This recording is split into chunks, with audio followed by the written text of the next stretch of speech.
Good morning, ladies and gentlemen. Welcome back to the Dean Callan Show. I recognize that this stream is likely not really going out because it's crashed like 3 times. So the ones I shared, yeah, weren't working. I tried several times to share, it wasn't working. So I'm going to cut to Mitch's minute right at the beginning and try to make sure that I'm actually working, right? I mean, what a better way to start an episode than to start it with the best bit in the episode, right? What if people only watch a couple of minutes? At least they get Mitch's minute. Definitely this time, right? So stay tuned. Mitch's minute. Coming straight up.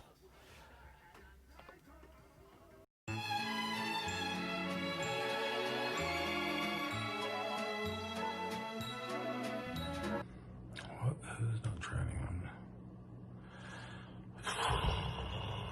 I mean, who's training on what? I mean, who do we trust to train on anything these fucking days? Things that are being overlooked,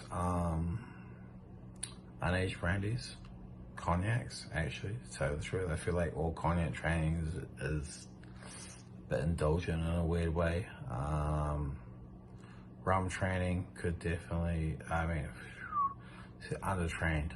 Eau de vie, fruit brandy, the future of fruit brandy. Yeah, definitely eau de vie. Eau de vie would something I'd say would be something that's heavily overlooked. I'd also say I'd slip it in illicit drugs, mushrooms, LSD, DMT, people that are experimenting with their fucking minds and their state. You might say it's not a thing, but I would say it's very relevant in our industry.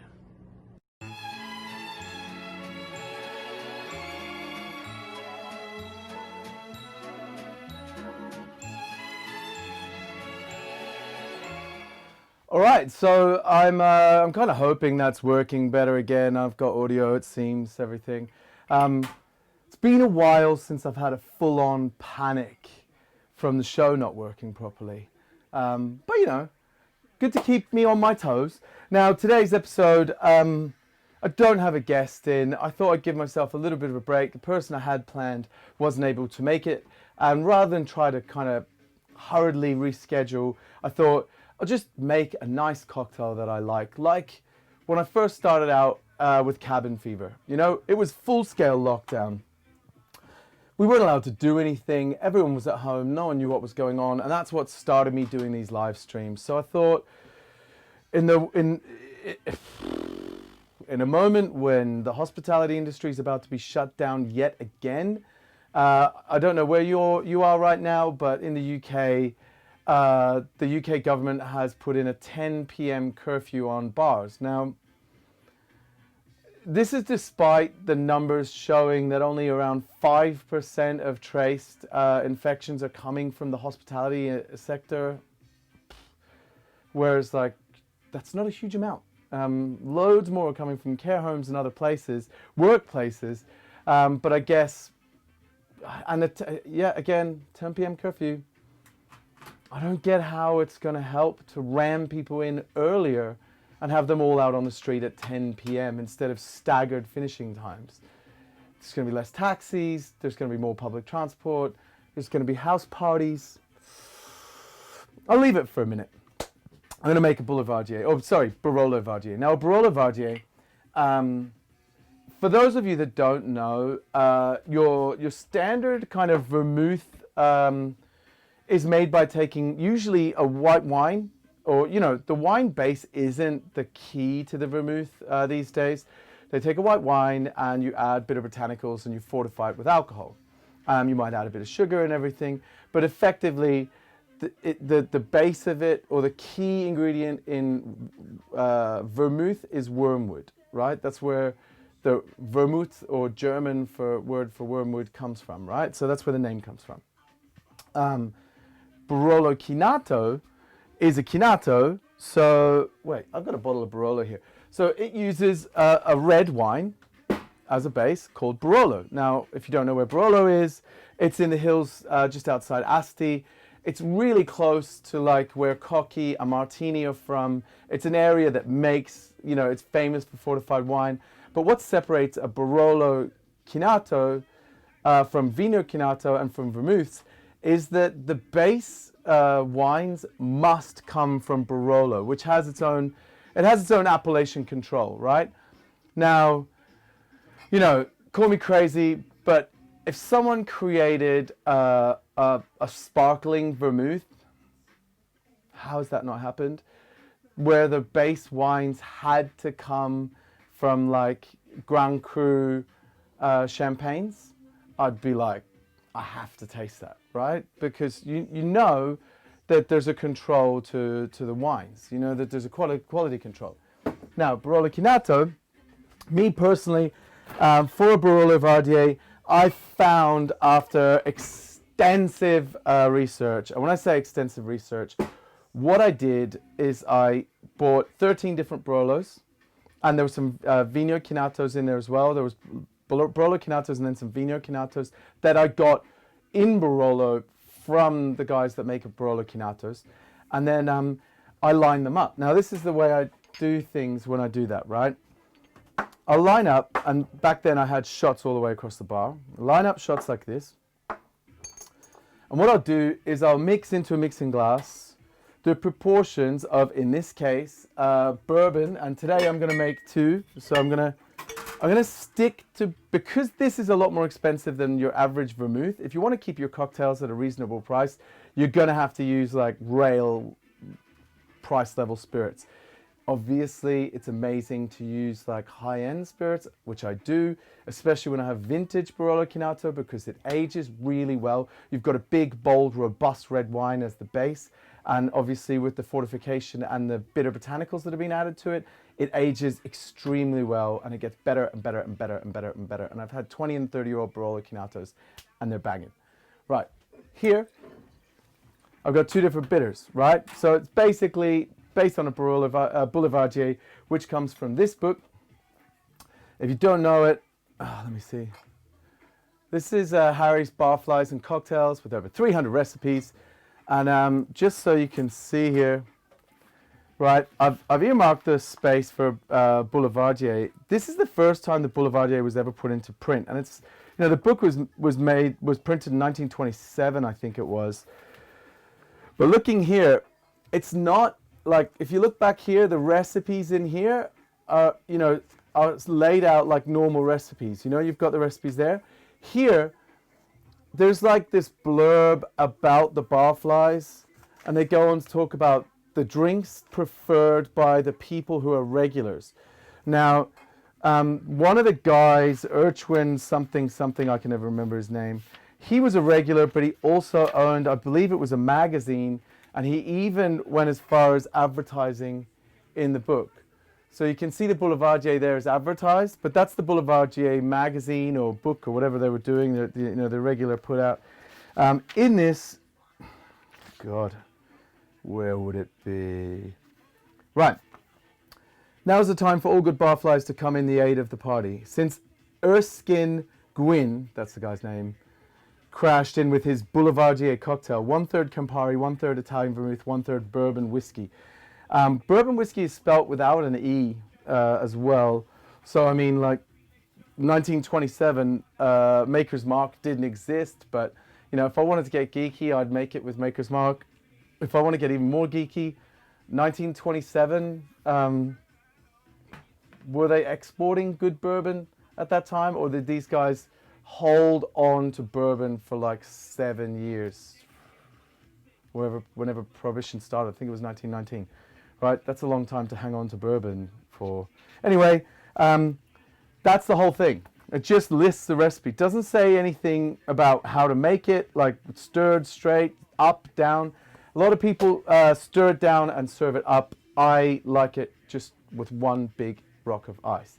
Now, what I'm going to do is I'm going to demonstrate my personal preference for. If I'm going to add a classic recipe to a list, I look at how much my guests would be happy to pay. I know this because Barolo Chinato, this one, when I did it last time, I put all the whiskey bases I could across here, right? And then I put down this way the different levels of Campari I was using. So I had single, double, single, double, single, double, and then I had single, double going down this way, and I was adding the Barolo across, sorry, these were all the different Barolos, and I had Campari running in all of them. So yeah, the different bourbons, different Barolos, Campari was the one constant. Here, because I've decided after all of that, this is my constant, I'm running on two different variables, if that makes sense. Because at the time, I didn't have access to this. I don't know if it was even around. Right, so what I'll do is I'll do 2 and 2. And in the one closest to me, I'm going to put a 1/4 ounce of Campari. And in the other one closest to me, I'm going to put a 1/4 ounce of Campari. Right, so now they both have Campari. And in the front one, I'm going to put 1/4 ounce of Martini. And in this one, 1/4 ounce of Martini. And for some reason, like my head is kind of getting all muffled, like I'm going to make a mistake. And then you put this one in front and this one behind to remind you where they were. And I'm opening a fresh bottle of Woodford. I probably should just use this old one, but I feel like it's been there for a couple of months, open, and I feel like it's going to be oxidized. So I'm really not that keen on using that particular bottle. No, there we go. Right, so this one. So 1/4 ounce of this in both, front and back. This guy goes here, right? And then this guy, 1/4 ounce front and back. And you can imagine it's really easy to just, if you had like say 6 different bourbons and you really wanted the entire bar team to be sold on which bourbon goes in the Boulevardier cocktail, and which of these two, say you've got both of these available to you, goes in the Boulevardier, it's as easy as doing this, all the bourbons across and all of those out that way, and then everybody tastes them, and you just isolate one. That one's my favorite. I like that one better than that one. And you just keep culling until you got a couple of them, and then you make those on in full scale, and then start working with the proportions maybe a little bit. But this is the way I like to do that. And then in this case, because I'm going equal parts in all of them, I'm now going to taste 1/4 ounce of Barolo Chinato in each one. And if you're interested in how Barolo Chinato tastes, first thing I'd say is it's more fruity. It's like this one in particular is a little bit sweeter, but I talked to the guy who makes this and he said that his family, they were the first ones to do Barolo Chinato. So this is like the legit, original, best Barolo Chinato. I absolutely love it. It wins out every time. It's not cheap. It'll be like double, maybe a little bit more than that, the price of your everyday vermouths. But it's worth it. Now, I've got all these here. Idea is, I take for myself a little bit of water.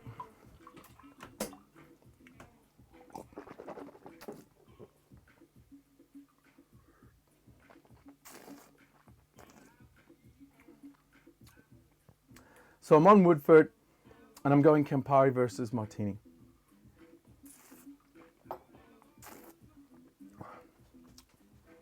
Ooh. It's interesting.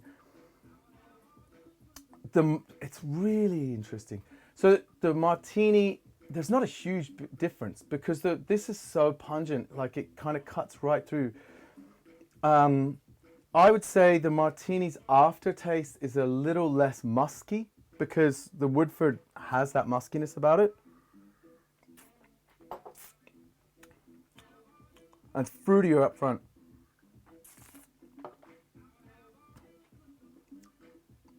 And you can identify, this one molds better with these two, I think. That, you can taste its Campari straight away. So if you're a Campari drinker and you love Campari, or someone's coming in and they're a Campari drinker and you want to convert them to drinking cocktails other than their straight Campari on the rocks, or then stick with this. But otherwise, that the cocktail feels like it's more one piece.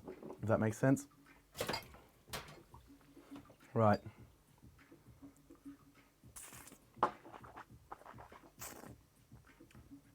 Ooh. Now, this one was one of our favorites the last time when we did the Boulevardier and the Barolovardier challenge. So I knew this was going to be good.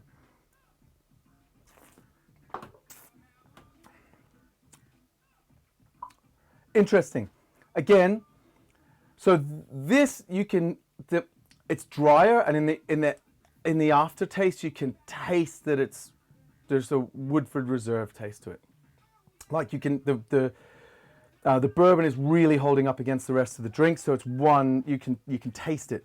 It's one component that stands out. Although these three were more one drink, I kind of feel like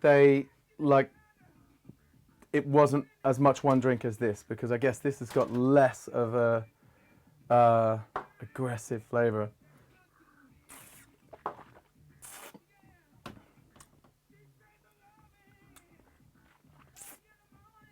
Right, so for the big one, right, I'm going to do two things.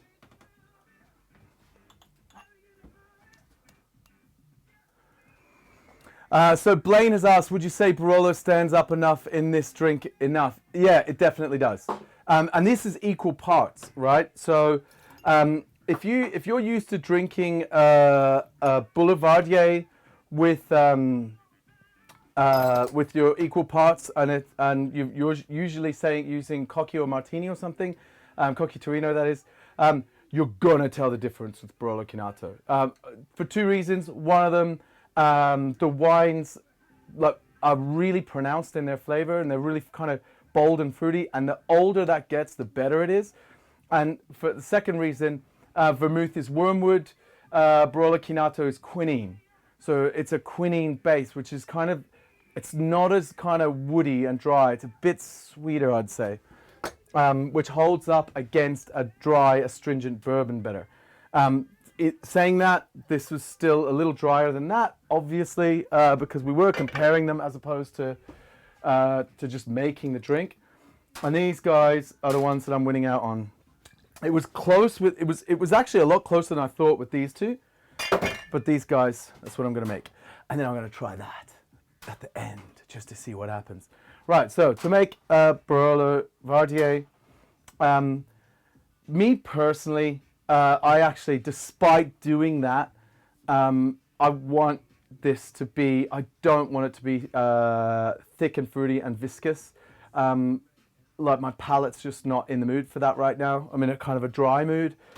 I'm a firm believer that if two people walk into a bar, it's good to have the flexibility, especially if you do know your guests really well. If you know someone likes drinks like more spirit heavy and with the viscosity and sweetness drawn back a little bit, to be able to up this, bring that down a little bit and leave that where it is, or for example, up this, bring that down a little bit and bring that a little bit more down, or those two equal. You know, some people when they do Boulevardier, they do 2-1-1. Barolovardier, you're paying a lot of money for this, and this is the flavor that you're after if you want a Barolovardier, so I wouldn't suggest that. Maybe bring this up a little bit if you want it a little drier, so that's what I'm going to do today. And part of me kind of wants to just build it straight into the glass and just give it that time to stir. So that's what I'm going to do. Right, so I was at Milk and Honey yesterday, and I remembered working in the Red Room and having the glassware already ready with the rock ice already pre-cut and in it. And I thought, today I'm going to do that. So in this one, I'm going to do 1 1/4 ounces straight over the ice. I don't care if it cracks up. Right. Oh, actually, there we go. 1 1/2. And then I'm going to do 3/4. See, look, I've already messed up the proportions. That's not going to be fun. And I'm going to do 3/4. Going to give it a little taste. Now, I created this drink. I looked it up. No one had made one before. After a visit to Barolo, when I went there, I tasted Barolo Chinato and I fell in love, and like I've been in love ever since. I just love the stuff. I love Barolo as well. Like if you have a solid Barolo, it takes a little while until it's ready for drinking. Barolo's not like you don't drink 2019 and 2020. You give it a few years. So get something like 2014, 2013 if you're drinking it. Like for example, yeah. So that's a 2014, whatever that one is. So you got to give it a few years to kind of get some age on it, and then it's amazing. But again, it's not cheap. So giving that a little bit of a stir. And I did kind of mess up because I made this ice exactly the right size for the glass. I hadn't expected to just stir it, but I thought, I'm just not going to go through the extra process right now. I want this drink. Now, one thing I fell in love with recently is swapping out and twisting up my citrus. So for this drink, I would traditionally have put, and you know, I'd suggest a little small coin, like Dale de Groff style of orange, and then a very like thin, meticulously sliced slice of actual orange. In this case, I'm not doing that.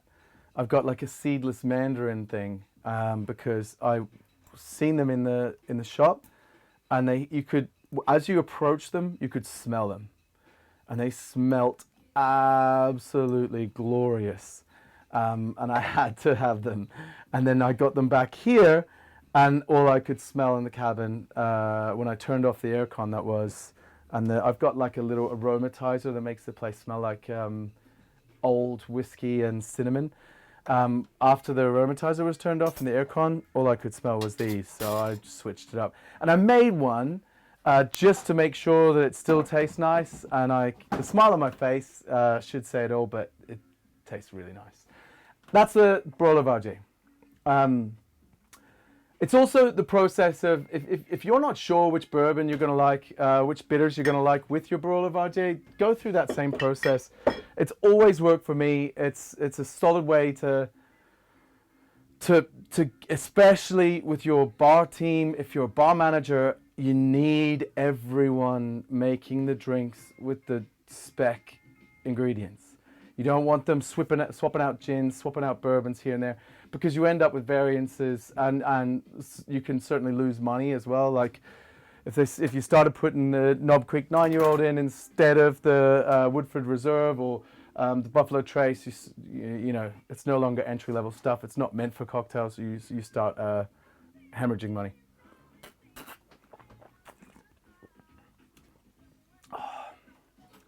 It's ruddy glorious. Now, I wasn't meant to put Mitch's Minute right up at the front. It should have been a little bit later on, but I put Mitch's Minute right up at the front. And now if you have watched, the question I asked Mitch was, what do you think the industry's sleeping on?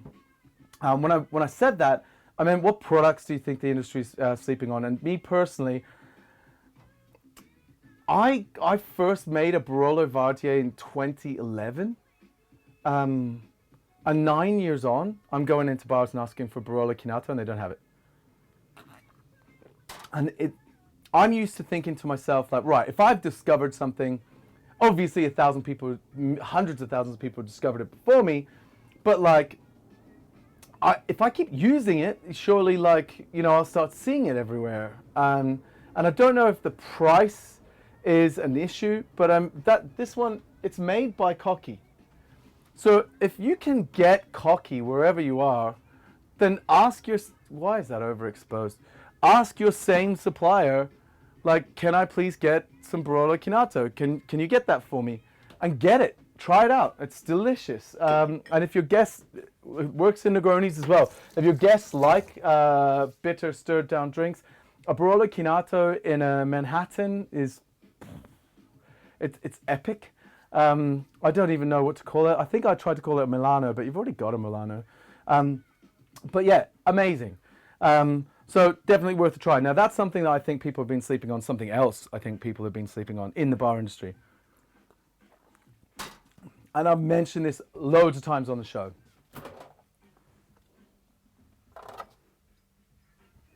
This one. It's Rancan Can. So I was told a couple of days ago that it's actually called Rin Quin Quin, but I always thought it was pronounced Rancan Can for some reason. So I don't know if I'm wrong, or they're wrong, or they were just having fun in saying Rin Quin Quin, like being English about it. You know, there it is. But this, and look, I went to where they make it, and I asked to see the production, right? Like, look how dark that is now. I asked to see the production, and they basically told me, there's no use doing a tour. It's all distillation stuff. You won't understand it. And I was like, okay, how's it made? And they're like, oh, we put peach with wine. And obviously, I mean, I was asking the people in the bottle shop. I probably should have asked someone in the production team ahead of time, but I was on a family holiday, and I hadn't really planned to actually make it there. I'd hoped that I would make it there, but I hadn't planned a day. How would Mancino Chinato work in your opinion? I haven't tried it. I haven't actually tried it. But I'd say the Mancino Chinato would be solid. The thing about the Barolo Chinato, you can get Vino Chinatos, which is just like base, like a Barolo Chinato, but it's not Barolo wines. The key to Barolo Chinato is that it's Barolo grapes. So for me personally, if Martini did a limited edition of Martini Vermouth that used Barolo grapes in it, bam. You know, if Cocky did it, like, and it was Vermouth, but Barolo Vermouth, again, I'd lose my shit. Because I love the fullness of flavor of this stuff. And again, you know, they're picking the best grapes on the side of a mountainous hill. You know, it's that whole appellation thing. Whether or not that's just in my head, I don't know. But having been to Barolo and having, honestly, it's beautiful there. And one of the Barolo Chinato wineries, I guess you could call it, has a glass lift that goes up through the center of it, and then this like rooftop aperitivo area with just the most spectacular views of the hills all across Tuscany, or is it Tuscany? Asti? Piemonte? God, I'm losing my mind.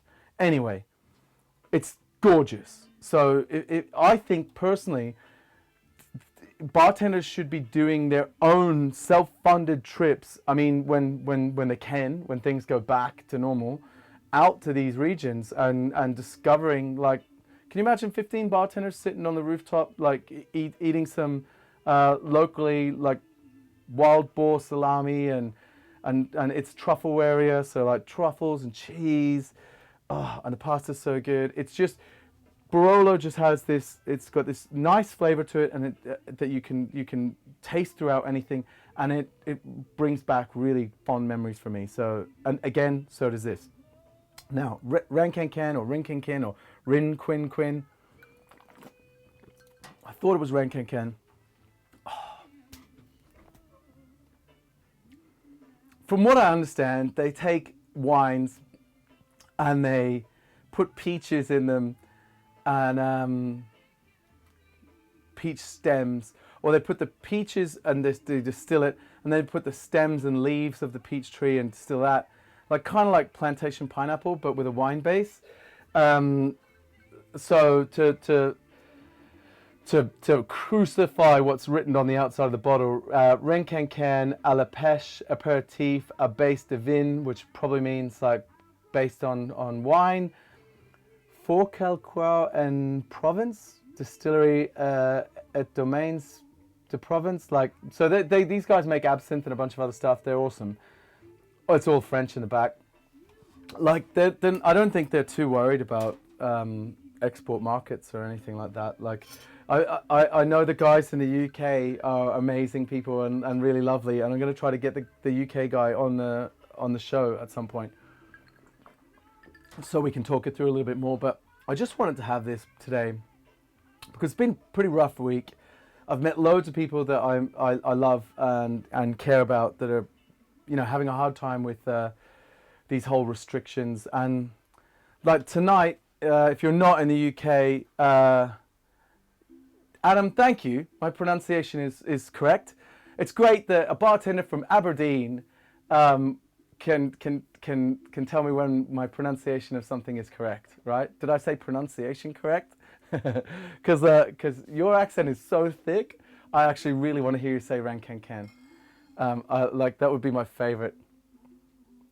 Yeah, depends on the bourbon also, but definitely if you go Kino, if you try Kinato as opposed to, and you know, Martini does Martini China.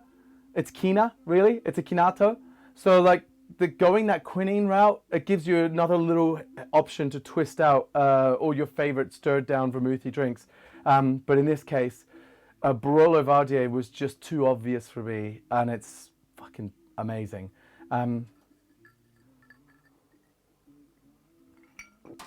This as well, absolutely delicious. And if anyone's watching, this is delicious as well. This was given to me by Adam, who corrected or told me my pronunciation was okay.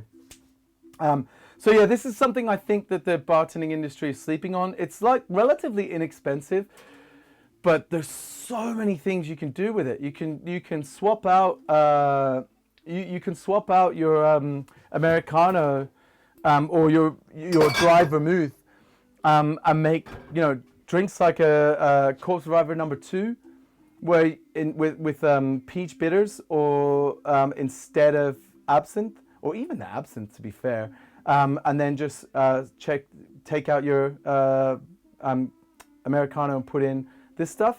Delicious, because obviously it goes really well with lemon. But my favorite serve is the actual, a little like fizz style glass, which is, you know, I got these at the distillery or the winery, with a little twist of lemon on the top. Amazing. Right, so now there's one thing I've been wanting to do for weeks, actually, probably even months. A few weeks back, a friend come round and they gave me pre-batched cocktails that they had been, and like he wrote here, and that they had been sharing out. And ahead of the show, I took a super sharp knife and cut into the box, and with the intention of like opening up the box, taking them out, prepping them, so I wasn't going to make a mistake when it came to the show. I wasn't going to forget about them. And then I cut right through the bladders of them, and it meant that I couldn't have them on the show. They just leaked out everywhere, and I was too embarrassed to say anything. But this one I got recently, and it's still intact. So this one's from Matt Dakers, or Matt Dakers, and he's super awesome. He's super awesome, and he started like doing his own like bottled cocktail delivery, or like pre-batch cocktail delivery. Now I'm terrified of cutting through this. You can see the little canary there. I think it's a canary, because I wasn't sure if it was cocktail canaries or cocktail canaries. But okay, great. So this is brilliant. This is my happiness, right? So this box comes, and let's look at that, with like, turn around that way, explanations on what to do, a story. They got the pouch, right? And he's sent me a message. Hope you enjoy your cocktails. Lots of love. Right? Little personal message with a love heart and everything. How cool is that? All right. Oh, it's Her Majesty's Long Island iced tea, expertly created and bottled in Norfolk. 50 cl, 20.5% ABV. I love this. Once you finish your cocktail, give it a rinse and pop it in the pouch. Pop the pouch in the post. See how we recycle our pouches. So it comes with a return. Oh shit, sorry. So on this, it says on the back, free post cocktail canaries. Once you've finished with your cocktail, give it a rinse, pop the pouch in the post box. So this turns inside out, and it's a postage paid return box.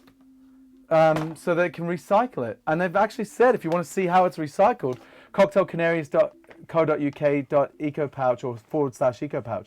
Right, ingredients in this. Wait a minute. Her Majesty's Long Island iced tea, right? Ingredients. Bourbon, Amaro Montenegro, Angostura bitters, honeycomb syrup. Her Majesty's Long Island iced tea. I think Long Island iced tea, I'm thinking something very different.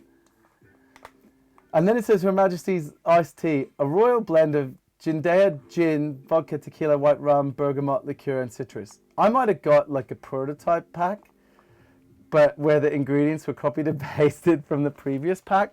But I'm not making that up. So, oh God, I hope that Dakers isn't watching. But yeah, you're not going to be able to see that, are you? Let me see if I can get that in the right spot, and then. Come on.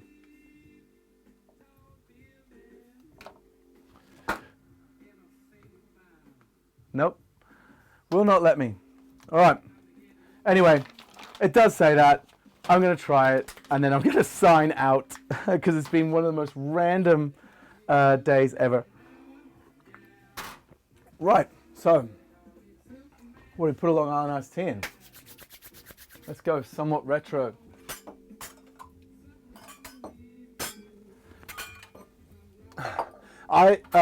Also, I had no idea which cocktail was coming, so I probably should have opened the pack. Oh yeah. Move somewhat quicker. Okay, cool. So Josh is saying that. Oh wait, I'll add that to broadcast. There we go.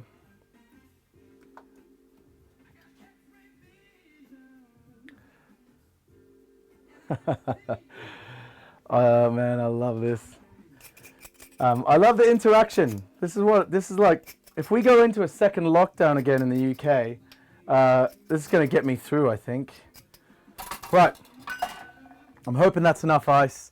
I've had this cocktail on ice the whole time. So it should be nice and cold. And it does say, in a tall glass, pour 80 ml over ice, top with 150 ml Coca-Cola, garnished with a lemon wheel. Oh, this is 6 serves. I was just going to drink the whole pack. That's lucky. 80 ml. Let's have a look. Oh, this one's got 40. Scientific, little scientific glass measures there.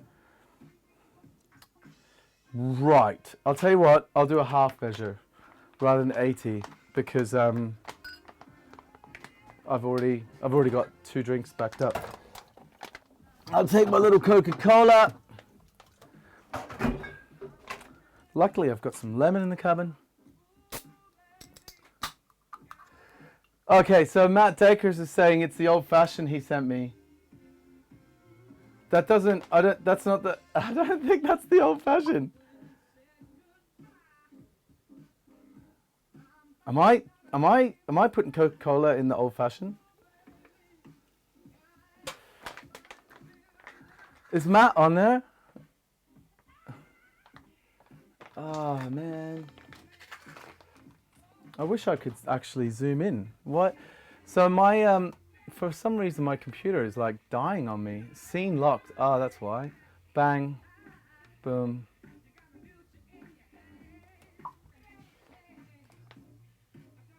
No, you're not going to see it. Nah. There was no way you were going to see that. Yeah, right. So anyway, mate, I'm stoked either way. I'm sorry that I've wasted. If you're watching this and it's not on the live stream, and you're like, damn, what are these guys even doing? You know, because you can't see the text coming up, right?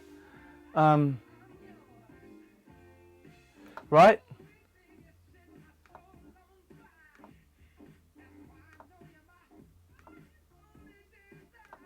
Boom. Okay. Matt, thanks for tuning in, bro. I know you're a busy man. If you're in the UK and you're watching this and you're thinking to yourself, shit, I could use a Her Majesty's Long Island iced tea. That's the guy, Matt Deckers, and the Cocktail Canaries. I'll try to put like a link in the... Oh no, Matt, actually, since you're there, put a link to where people can buy it. Ooh, that's good.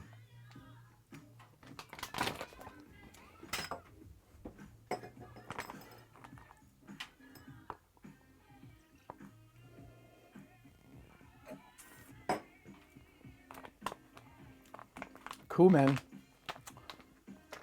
Very nice. Yeah, nicely done. I'd almost drink this. I'd almost stir this down.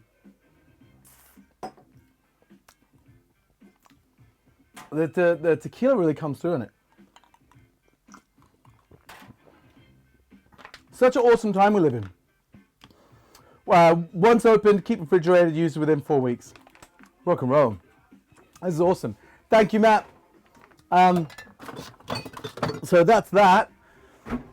So yeah, I hope you enjoyed today's show. I guess I'll be back sometime next week. I think we're back if they're able to make it next Wednesday with the boys from Bar Average. So Wednesday the 30th we'll be back again. In the meantime, I'm trying to piece together another one of the Dean's booze news, or today's booze news. So yeah, stay tuned. Thank you for your support. Matt, thanks for sending me the cocktails. Delicious.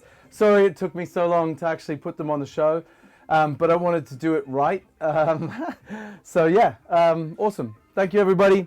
One last thing. If you're watching this before you go to work, or if you're watching this right after you come back from work, or you're watching this tomorrow, that 10 p.m. thing, it's actually broken my heart a little bit. I'm watching all the memes and the posts, and I'm a member of a bunch of like social media groups that are very differently minded people to me, because I just want to see how those other people think and understand why they act the way they do, but this one I seen this today and I just thought to myself, 9:59 p.m. right? Watch this.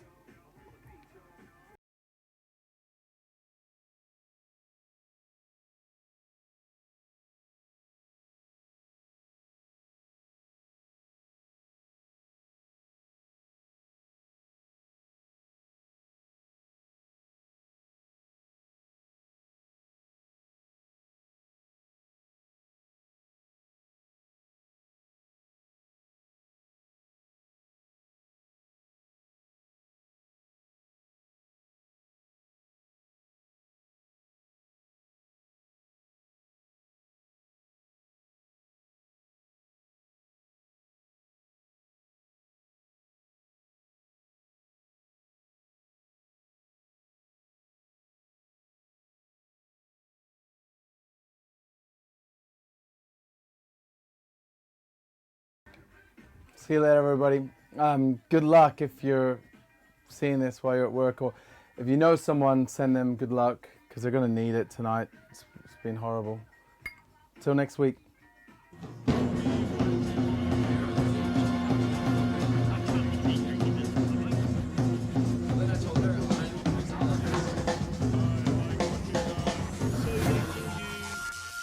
You ordered what?